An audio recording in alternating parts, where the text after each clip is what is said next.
பிஸ்மில்லா என்று ஆரம்பம் செய்யுங்கள். நம் பெருமான் ரசூலுல்லாவின் பாதை செல்லுங்கள். நம் பெருமான் ரசூலுல்லாவின் பாதை செல்லுங்கள். அருளாளனும் அல்லாதான், அன்பாளனும் அல்லாதான்.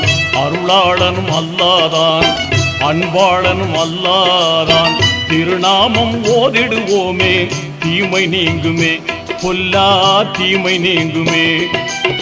பிஸ்மில்லா என்று ஆரம்பம் செய்யுங்கள்.